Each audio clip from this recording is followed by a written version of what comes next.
Bonjour à tous, avec l'aide de Dieu, la Yom Yom du premier jour de Adar Sheni, qui est le deuxième jour de Rosh Chodesh. Tout d'abord, le rabbi nous dit qu'il faut étudier le Chumash du jour, le Teilim du jour, le Tanya du jour. Puis le rabbi s'arrête sur la ponctuation dans la prière de Yalev et Yavo, qui est récitée Rosh Chodesh, le premier jour du mois, ainsi que les jours de fête.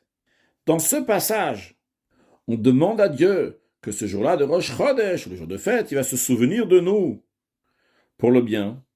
Il va se rappeler de nous ce jour pour la bénédiction.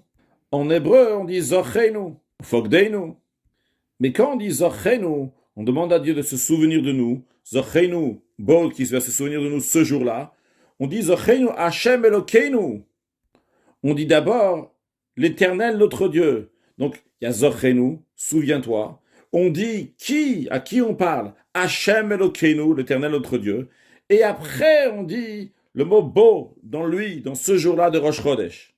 Dans les lettres de l'alphabet, il y a le Bet et il y a le Vet.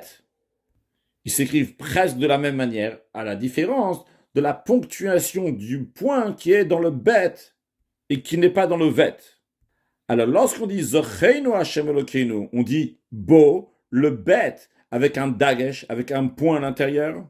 Par contre, dans la suite, quand on dit Ufogdeinu Vo, qui se rappelle de nous pour la bénédiction, le mot vo n'est pas lu beau avec un bête, mais lu avec un vet, vo. L'explication est la suivante. Tout d'abord, à savoir que dans la grammaire, les lettres bet, gimel, dalet, beged, les lettres chaf, pe, tav, kefet, donc ces 6 lettres beged, kefet, s'ils viennent après un mot qui se finit avec la lettre Aleph, He, Vav, Yud, eh bien, automatiquement, ces lettres Bet, Gimel, Dalet, Chaf, Petav seront sans le point. Par exemple, le Bet ne sera pas un Bet, mais un Vet.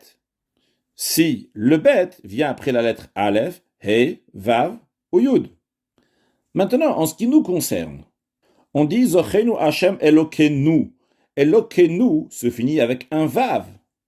Donc, quand on dit juste après Bo, quand on a un Bet qui vient après un Vav, le Bet est sans le point. Donc, on devrait dire Zocheinu Hashem Elokenu Vo, et non pas Bo.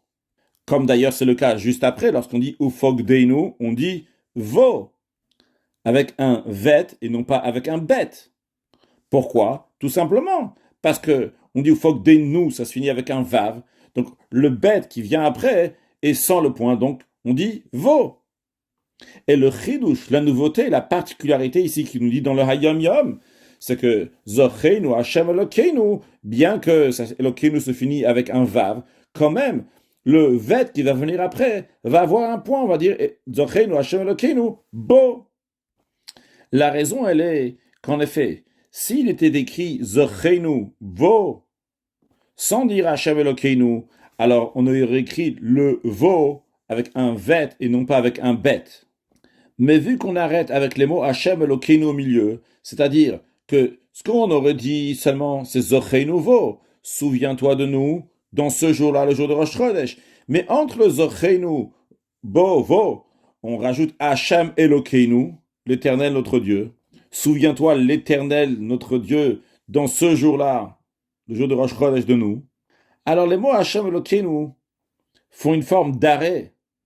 Comme s'il était écrit Zocheinu Hashem Elokeinu, souviens-toi l'Éternel de notre Dieu.